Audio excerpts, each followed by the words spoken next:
thank you for your time. You're welcome. And you know who I am already. Yes, I'm I do. Joshua. If you could introduce yourself.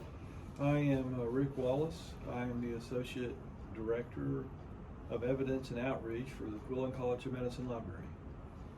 Awesome. Fancy title.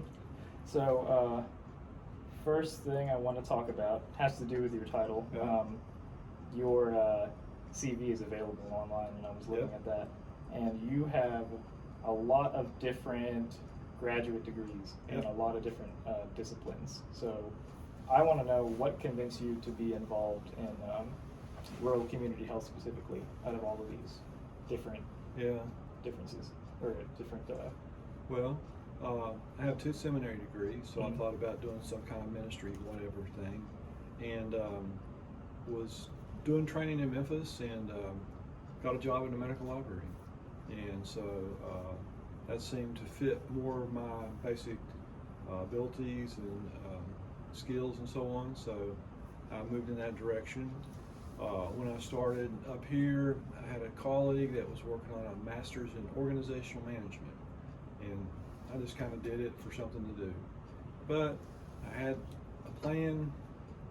I knew that libraries are big money suckers in institutions, and they hire a lot of people, and so having a management background would probably help me down in the future. So after that, I had a friend that was in the program for management. He actually worked in management. He was like the first or second guy in the financial administration at ETSU. Oh, wow. And he said that there was going to be a cohort of people going to do a doctorate in education. So I thought, and he was pushing me pretty hard, and I said, okay, I can do that, I've got the time. And that would also give me the structure to do a dissertation, which would give me pressure to do research, because I am tenure track, so I've got to publish and stuff like that. Then the Master's in Public Health came.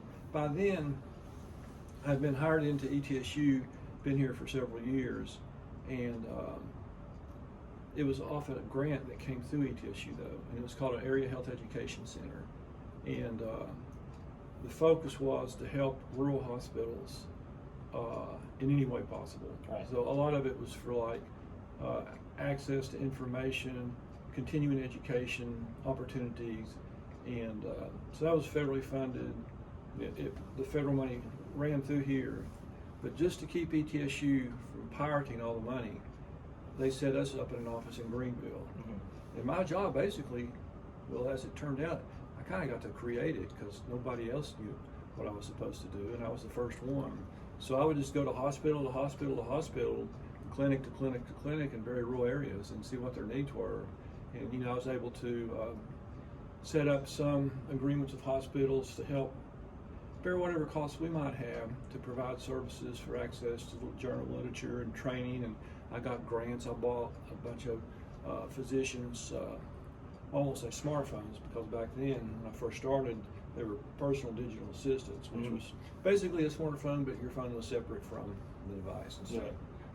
And I don't know, it just I had a talent for doing this, and that even though for now a pretty long time the AHEC lost its federal money, so it dissolved. But when they hired me here, they let me do exactly the same thing I was already doing. Now, I don't know, I was going to say I've lost some of the capacity to do this. I mean, I predicted to myself when I first moved over here that the university bureaucracy is like a black hole. And when I would eventually get sucked in to the black hole, where I would be spending all my days doing bureaucratic nonsense. And there's a little truth to that has happened, because when I first moved over here, people say, well, that's over in so-and-so hall, and I go, where's that? And they'd say, well, that's so-and-so's. I say, I've never heard of him, because I had spent literally all my time out there. I could tell you, the names of several nurses at the hospital in Rogersville, or So you were out in the field. because that's what I was doing. I mean, I had a desk, and for the longest time, when they had a carpool at ETSU, we paid to have a car assigned to the library, so I could just jump in and go. And so that's kind of how I started out, which is really a unique track. Not many people think of a librarian It truly is, yeah. doing stuff like that, but that really opened up doors. So, for example, I mentioned that we got some of the electronic tools in their hands. And I partnered with people. I met this guy at a rural health conference that was over, he worked for he worked for Tennessee Hospital Association. But he got this grant for the PDAs, and he knew that he'd heard me do talks about them. And so he needed me to do all his training for him. So I went as far as almost the Mississippi River in West Tennessee doing classes in hospitals below Nashville, and then quite a few up here. So, I was doing that. I got another grant where we bought like early desktops into some of these rural hospitals to be not used by like the accountants, but to be used for the clinical staff and show them, what they had access to. But all that seemed to fit into not professional health, but consumer health, or patient health, or whatever you want to call it. So I started looking into how we could do more of that here. So we wrote a grant, got it funded, and our first grant, I didn't think we were that efficient. We just did a lot of classes around here.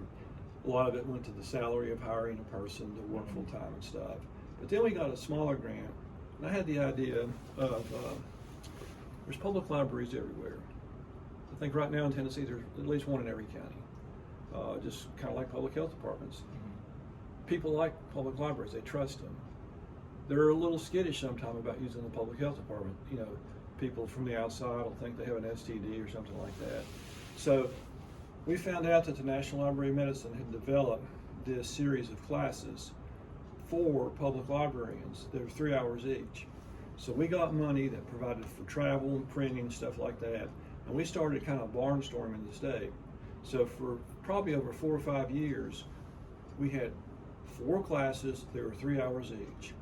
And we would, and what really opened up the doors is we made contacts with the state library and archives. All the public library systems, or most of them, run in conjunction with them. They're the ones that make like interlibrary loan of items possible between libraries that otherwise would have no relationship with each other. Like one's run by Sullivan County and one's run by Greene County. They wouldn't be talking to each other normally, So anyway, we started doing these 3 hour classes, and we weren't doing them on Zoom, we were doing them live. I mean, we went to Memphis area. We stayed out of big cities, but we were interested in rural areas. Well, one day we did a class, and it was way out west Tennessee, which I'm not familiar with too much. And we had an hour lunch break, and we ate our lunch real quick and drove over in an ETSU car, parked on the side of the Mississippi River, ran over and touched it, and made it back to class in time. Just to say, we'd gone basically from the North Carolina line to the Mississippi River doing these classes. But we had about 250 people complete. I don't have the statistics right in front of me, either at least one class, but maybe all 4 classes that we were offering. And we were pushing them for 4, the magic number for 4. They're 3 hour classes each, that's 12. And the National Library of Medicine will pay for a certificate called the Consumer Health Information Specialist Certificate. It's actually a program of the Medical Library Association, which is a professional group, not a governmental agency, whereas the National Library of Medicine is a governmental agency. So we got like well over 100 Tennessee public library workers certified that they had this certificate. And I would go in and follow up and see, a lot of them probably had it displayed on their desk and so on. So that was our goal, which is pretty cool, to have a goal to basically take the whole public library workforce of a state and train that workforce up, so they're much more useful, much more helpful when people come into the public library with questions or needs related to health. That's incredible. And there's some, and the funny thing is, I'm trying to do it again, because that's been about 10 years ago or so. I did a grant last year. I hadn't done one for a while. I got about $15,000, and we went out in our area, and we went to Carver Recreation Center, African Americans. There's a campus group that focuses on Hispanics. Went to them. We went to rural medical clinics. There's a rural medical clinic designation that serves rural medical clinics that have to have federal money to stay alive and stay going, and we focused on them. We went to remote area medical clinics, which is a outreach that goes into areas, works with the community, and puts on these massive health fairs. We haven't had one here for 3 or 4 years. They can't find a local sponsor for it. But before that, they had about 4 or 5 out at the Gray Fairgrounds, and they would have about 1,000 people come. They would get dental care for free. They would get optometry glasses. They had some physicians there. They had audiologists there. It's quite a sight to behold. And what we did is we provided them with consumer level health information that they could use, people could use, and so on. So, but one thing we did, we had like 2 classes for public librarians that we did for a total of 4 hours. And we taught those to over 100 people. And you know, after I realized, almost without thinking, that we're almost going down the same path we've gone before, I said, well, let's do that. First, 10 to 15 years is a long time. Secondly, we have Zoom now. Right. The only problem I'm facing now is before, I had 4 classes that the National Library of Medicine produced. I trusted them. They were PowerPoints. I made a huge contact with the State Library and Archives, went down to Nashville. Some people that had already had our training from up here spoke up for us in this meeting, where all the directors for all the regions of the state were, and basically sold it to everybody else. I didn't have to say a word. So they opened all the doors up to set up appointments, and you know, like for example, there was a region of public libraries that was in Morristown, and the director there, he would get Walter State Community College to give us their computer lab in their library when they were out of school. And it was like super modern, like 40-seat kind of deal, better than anything at ETSU. And then this guy would fill it up. We filled it up like 3 times just from his people. But now we can do that by Zoom. But before, we had, we didn't write the classes. We didn't even have to schedule the classes. These directors would do it once they were told by their authorities they wanted to do this. We just had to show up and present the subject. But now, because of technology, a lot of the classes, like that right there is a class that you and I, either one, could go in right now, sign up for it, the National Library of Medicine, spend about 3 hours, and then there's a few little hoops you have to go through to get a certificate. And then if you got like 4 of those certificates that each had 3 hours, you could go in and get this. And you'd have to pay $35 for it though. Still, that's very accessible. But the fact that the National Library of Medicine will pay the $35 for the public library worker, I want to break them. I mean, I've even jokingly told our region that. I mean, if I get 300 people to take 12 hours, then that means they'll have to pay 300 times 35. But yeah, I mean, it's a pretty good trade-off, you know. I mean, that's what the National Library of Medicine has a branch called the Network of the National Libraries of Medicine, and that's what their purpose is to help the health literacy of the country, and particularly target areas that lag behind and stuff like that. So, but now, like this class right here is on Moodle, which is a kind of a D2L beast.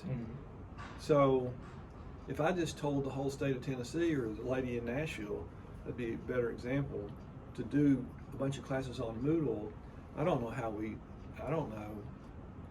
if they would do it. I don't know. would get stuck. I don't know how we would know they would do it. Maybe that all can be worked out. But the old way of doing it, it was just simple. We go there, get the PowerPoint out, go through it, and go home. And we took everybody's name down. We knew all their information, so we could keep track of how we were going. Like, we could kind of push somebody if they needed one more class, or find out, what was going on and stuff like that. You get 250, 300 people, and they're taking 4 classes each, and they're all over the state, and they have different, it gets a little confusing, That's why I want to keep it simple. But anyway, my colleagues, they want to work on it with me, so that's good.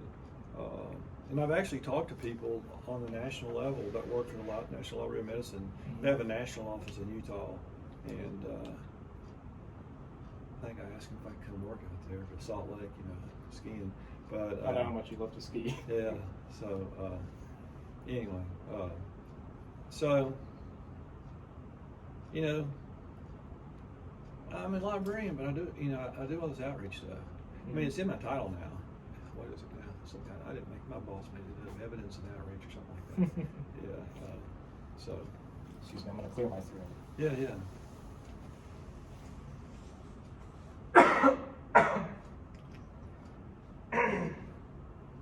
Wow, it's cold for me now.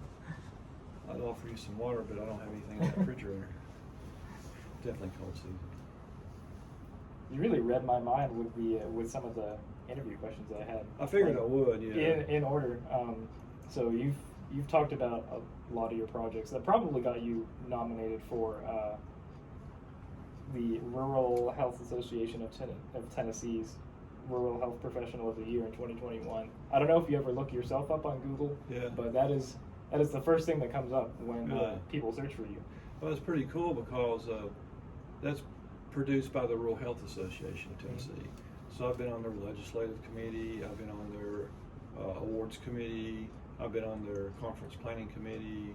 The big thing I've done for them in the last 7 or 8 years is they're not an academic conference, but yet they're just a smorgasbord of different health professions and so on. And this guy, he works at LMU, the DO school. He's gone now, but he thought it would be good if the organization had a poster contest, like an academic poster contest. And he started it up with me, but he was the lead dog. But he just left. He got a better job, so I've had it myself the last 3 or 4 years. And just had it this year.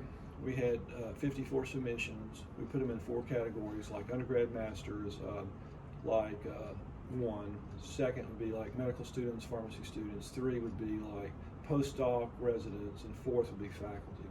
Out of 54, like 32 of them were medical students. Wow. And there was 5 prizes. ETSU won 4 of them. And I was responsible for recruiting everybody, getting the word out, and that's stressful because like the week before we only had like 12 or 14. Everybody waits to the end to submit their thing. Right. And then I have to get the judges. I had 8 judges, 4 from LMU to show that I wasn't biased, 3 ETSU and 1 UT. ETSU just sends in more stuff. Now I probably push ETSU more, but it's only because I don't know anybody at LMU. I wouldn't know. I mean, I tell the people like I have as judges, hey, get your people to submit stuff. Then I have to, and they have this grading sheet, and it's got this rubric that this is worth as much as 5 points and 4 points, and they send them to me back. Like some of them have them organized this way. I have to put it together. It's a big mess, but so I've done a lot for that. But the thing I'm most proud of is right above your head. And by the way, the Rural Health thing, we submitted an application for this award there, but the Rural Health thing was a shock. They have 2 lunches if you go to their conference, and one's an awards luncheon. And I was just sitting over there, like overly stuffed, just looking at my phone or daydreaming, and they called out my name because I would expect it to be, the winner's always to be like a medical doctor or something like that. And so it's almost like somebody had to say, hey, I said, Rick, like I was in kind of a daze for a while. So that was the perfect way to get something like that. Now that thing up there is the Michael DeBakey Award. And we submitted that after the first time we did our project with the public libraries. And Michael DeBakey is a renowned, historically famous heart transplant surgeon. Wow. He's dead now. He lived about 99, but he was, I think, the second heart transplant surgeon in history. I think the first one was named Christian Barnard. He was from South Africa.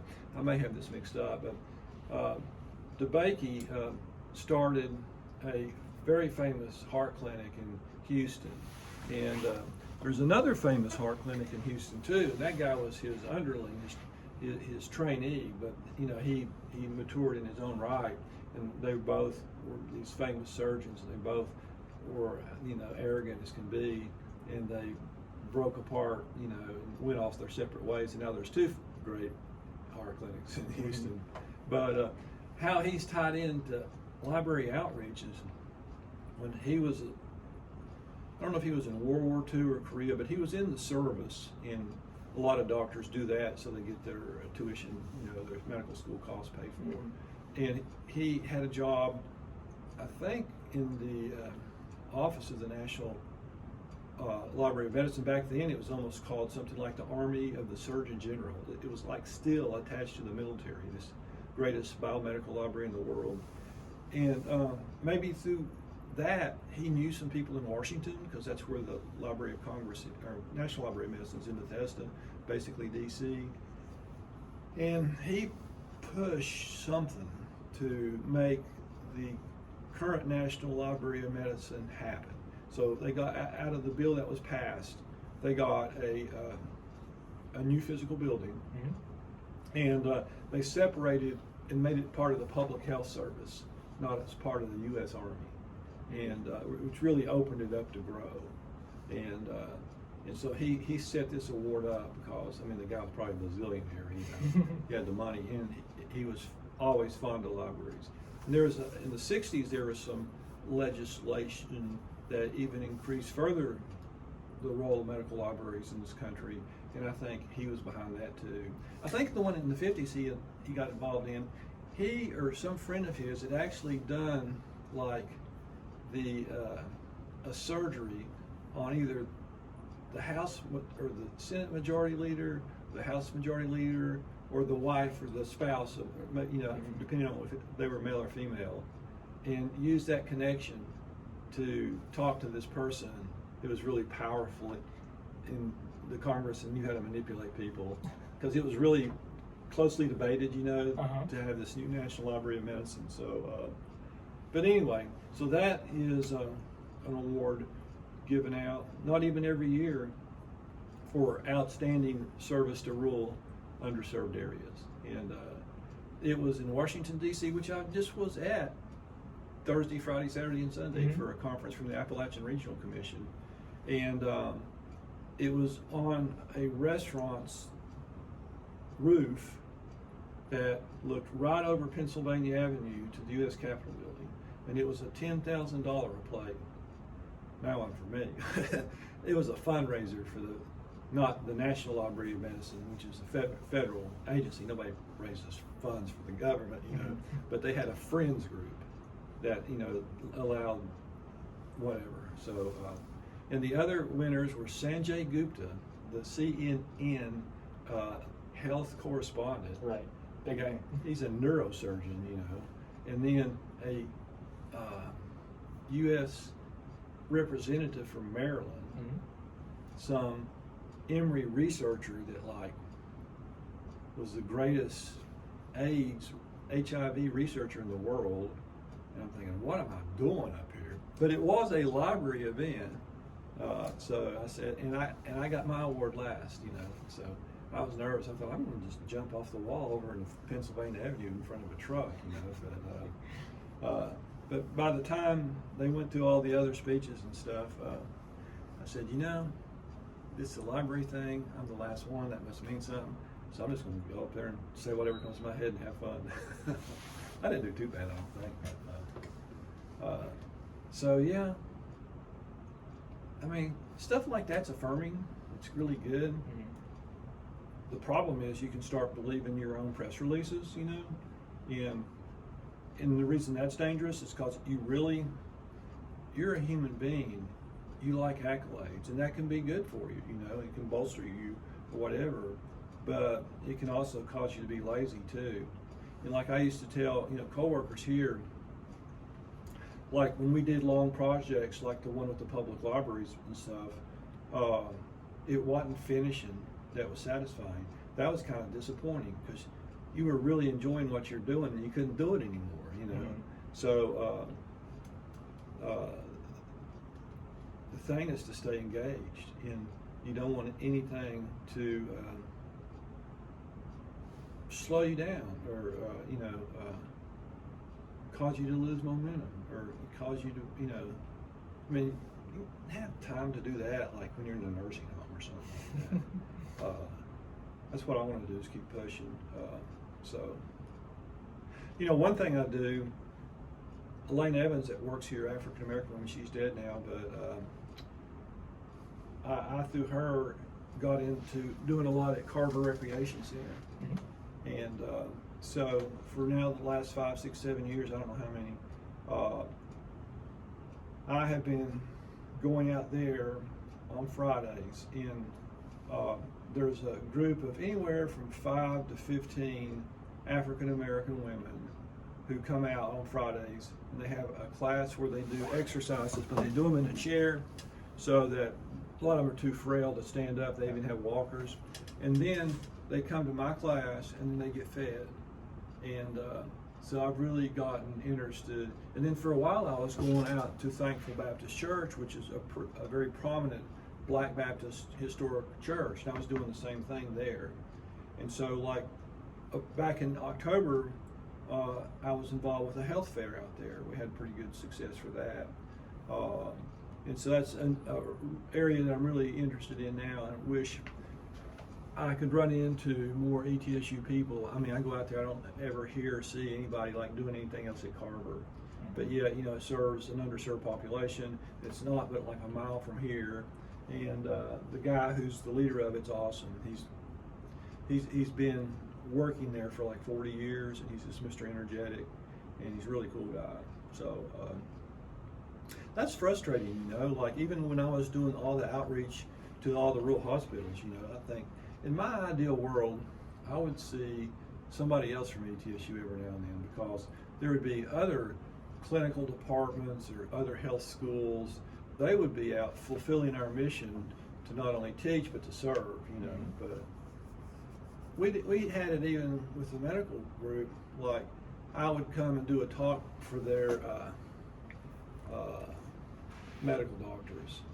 They all have these, you know, medical doctor organizations inside the hospital, and you know they elect officers and they have meetings and eat, you know, and so on. And so I thought, since I was trying to reach them, I got myself invited to come and do things like that, you know.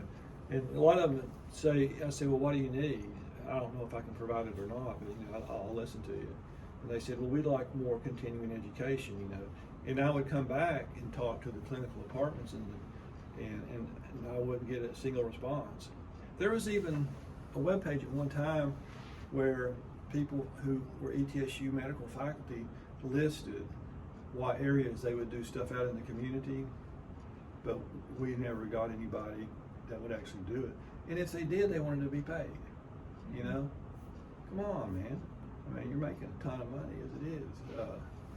I mean, I understand Dr. His own or her own time, but we're not talking about, you know, once a year or something. But that's, you know, I don't think people have their eyes on the right place sometimes. And by the way, you know, I do all the library stuff too. And that's been helpful too, because I feel like what's important is helping people, so I don't get too hung up in just what I consider activities that are not productive. So I mean, a library is a great place to do nothing and get paid for it. You know, just moving stuff around, shuffling stuff up on the line, or you know, having endless meetings and that kind of stuff. And you had mentioned this a couple minutes ago about your background and all these projects you were working on. You are probably one of the most qualified people to talk to about health literacy and like health misinformation. Yeah. Do you think that rural communities are more like vulnerable specifically to health misinformation? Yeah, I'm still wrapping my head around health misinformation. You know, I've never thought about that. That's kind of funny. Like, is health information clear information? I mean, because I think a lot of people take it to mean a lot of things. You know, I actually went over and heard. I don't know if it was this semester or not. I think it was last spring. Public health sponsors these external speakers that come in. Mm-hmm. Actually, this time it happened to be a chair of ETSU philosophy. It wasn't an outside speaker, but you know, misinformation is not the same as disinformation. Disinformation would be intentionally trying to deceive somebody, right. And misinformation would be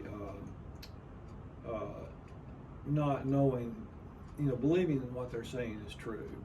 And but yeah, I think misinformation is a huge problem. I do, you know, and I think I could even I think all of us need to be, you know, examining ourselves, you know, what we believe, why we believe it, and so on. So, and then of course COVID made things, because we're so divided and so politicized, like, you know, drug therapy for COVID became politicized. Mm-hmm. And that's just awful, because that's not how you make the best decisions, you know. And I mean, they're split on this campus, but over here, I'm sure there's some of that. But you know, doctors, they're just, you know, a lot of them are just not into stuff like that. As far as, you know, being really political, being divisive, whatever. They're just caring about people, you know. And so that's kind of relaxing in a way over here. You don't have to worry about what are their beliefs, and so on. I actually, for the Rural Health Association of Tennessee, which we went to as exhibitor back in October, printed out a bunch of stuff. I've not even read through them myself. I've got them in one of those boxes over there, on really good handouts on health misinformation from about 4 or 5 sources. Yeah. So if you knew anybody that, you know, would want something like that, because, you know, we printed them off for the conference because we had a grant. You know, we just wanted to use all the grant money, and you know, we've got more than we need. But you know, when we go out and do these classes and show them like medlineplus.gov, which is the website for the National Library of Medicine, you know, we think we're working in the forefront of being anti-misinformation, because, you know, I mean, everything in there is up to date. It's all been validated by experts. The National Library of Medicine doesn't create any of the content. They just locate it and vet it and make sure it's up to date and so on. Right. And so what a neat tool to have in this country is to have that. So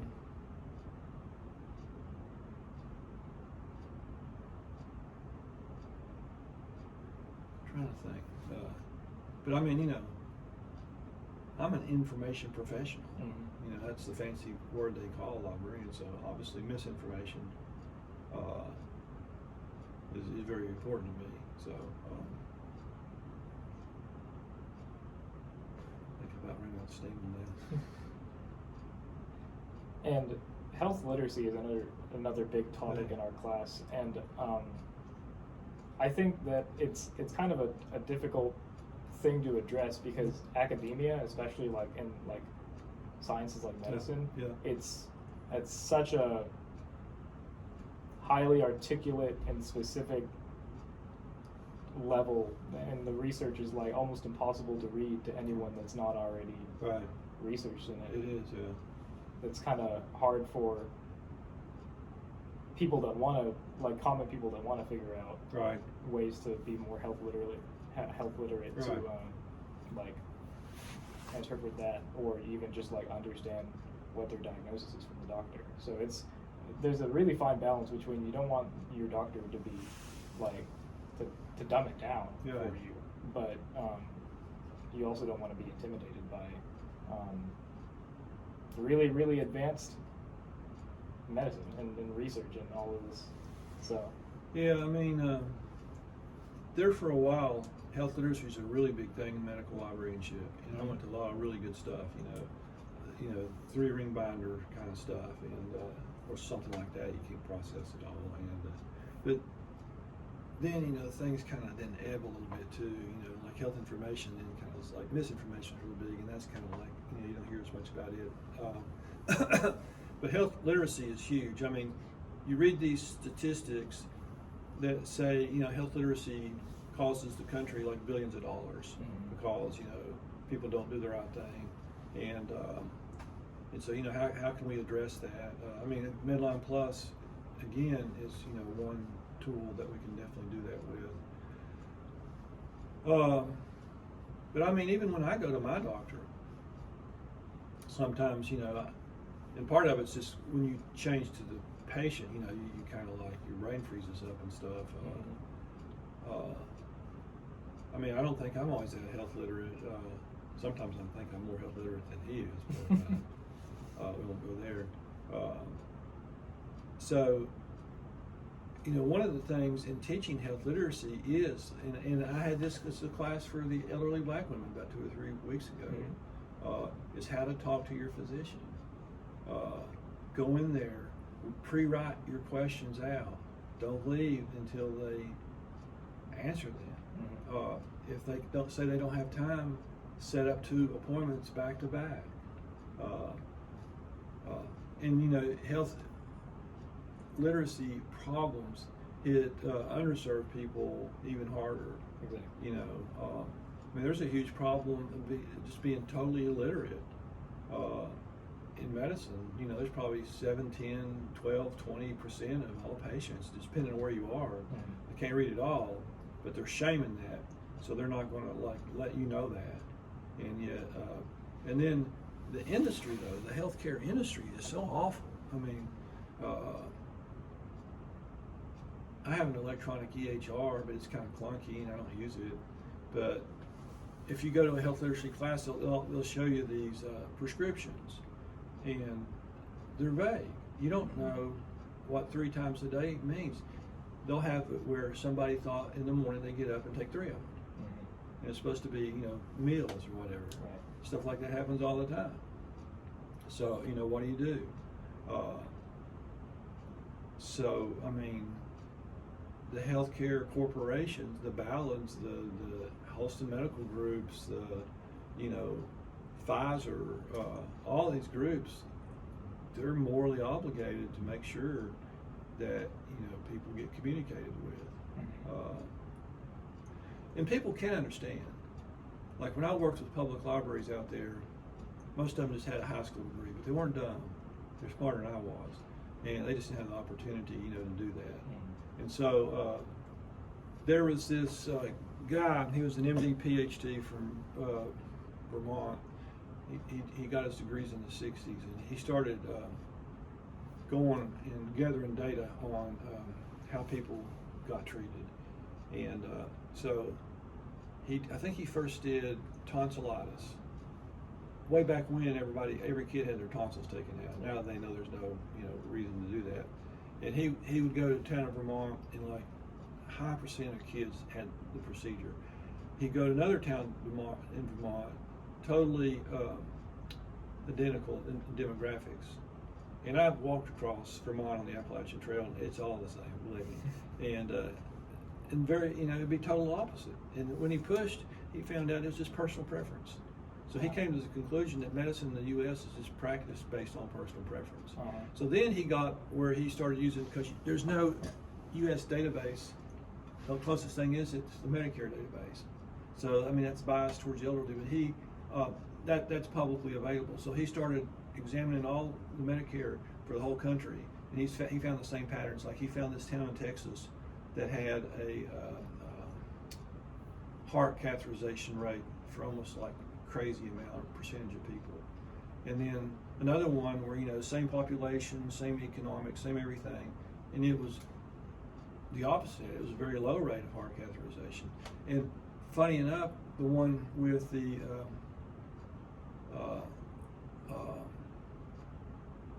lower heart catheterization had better overall cardiac outcomes. Wow. And you know why one had a lot of catheterizations and one didn't? Well, the one that did went out and bought a heart cath machine. So by golly, they were going to use it. Uh-huh. You know, and I bet if you were to go over here to JCMC or and have a heart cath right now, it would be really, really, really expensive. And so he became interested in prostate cancer.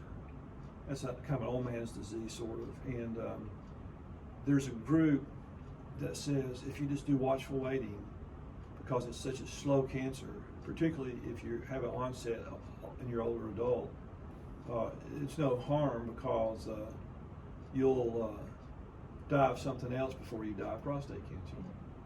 And so then the other group, you know, says, okay, so this same guy got together with the, I guess the American Urology Association or whatever. He said, look, here's my deal. I want to create a video that you all approve of. I'm not going around behind your back as urologists, that we could show to patients. And then instead of we give you all giving them your opinion on whether they should have a heart cath or not, they make the decision. Now, that's radical. I mean, something as sophisticated as that, a person with a 7th grade education. Well, they did it, and they actually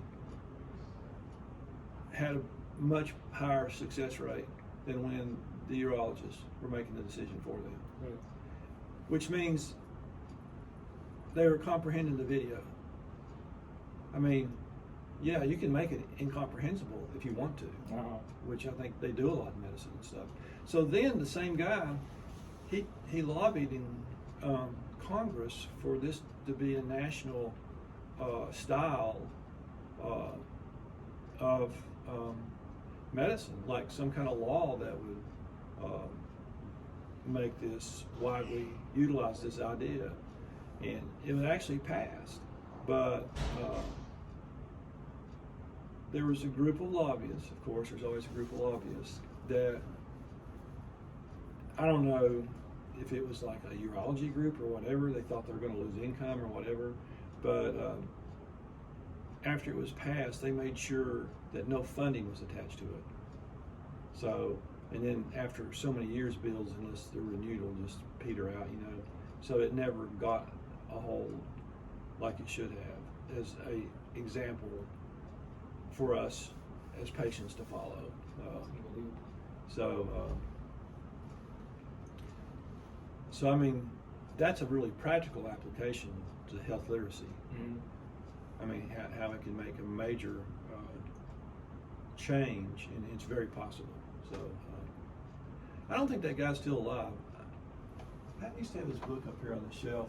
A little boring, but all kinds of details. I think I donated it to the library, so it's around here somewhere on the stack. So, but I don't think he'd be alive now. So I'm sure someone else started his work. He headquartered his work. He was a New England guy at Dartmouth in New Hampshire. That's where his institute, it still goes on. I actually had a friend that worked with me when I was doing rural outreach and was stationed in Greenville. She was also working with us. We only had 4 employees. She was like setting up conferences and stuff for people around here to go to. So,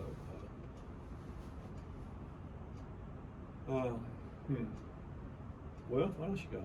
Well, you hit pretty much everything. You were full of great insights, and you've like are the bridge to so many, like crossing so many different disciplines, like information science and rural communities in medicine. As a, I guess, as a College of Public Health alumni, do you have any closing remarks for its current students about just developing their future careers in like healthcare or the sciences in general? Or a lot of them are oriented in like community health directly. Do you have any like tips for them to succeed? Oh, gee, I don't know. A lot of what I've had happen, you know, I feel like I've just stumbled into it. So, I mean, I really like what I do, so I think that's valuable. I don't think it's unsafe. Maybe I don't have to be as crazy as me, but to keep learning. For me, it's always been practical, because I've got a lot of degrees while working with the university, and they pay like your tuition for up to 2 classes, you know. And so it's just paying for a textbook and that little $30 fee at ETSU you all have to pay. So I jokingly say some people go bowling and I go to school, you know.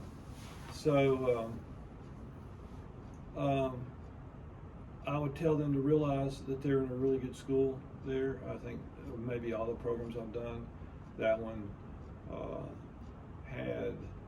I was more impressed by. And I think this is the nature of it, though. I mean, public health is a really helping field, maybe even more so than medicine.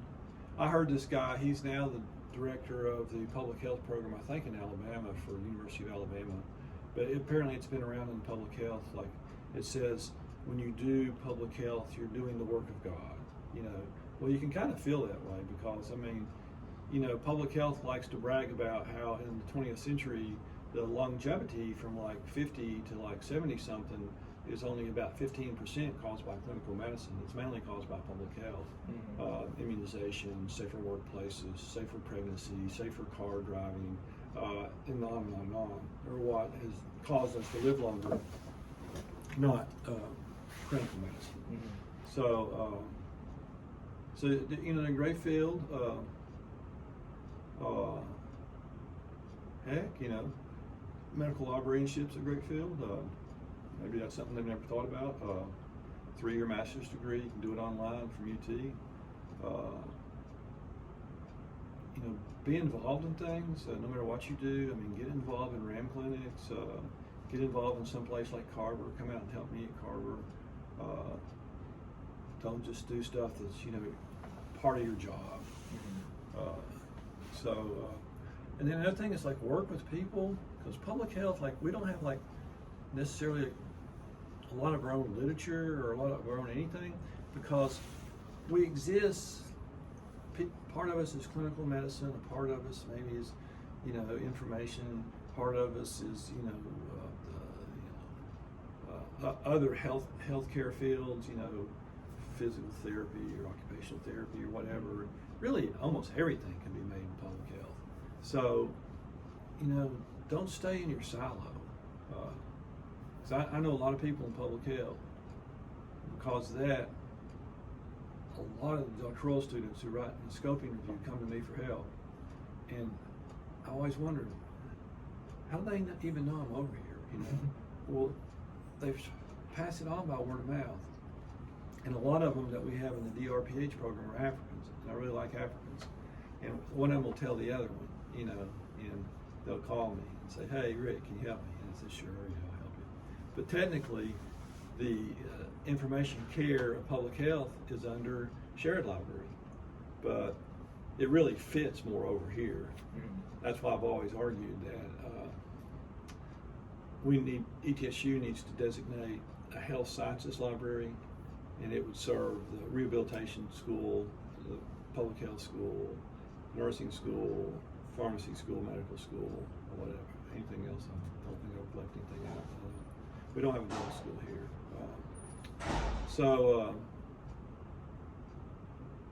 I mean, another thing on the opposite of, you know, integrating and, you know, having people skills and knowing different people would be do research.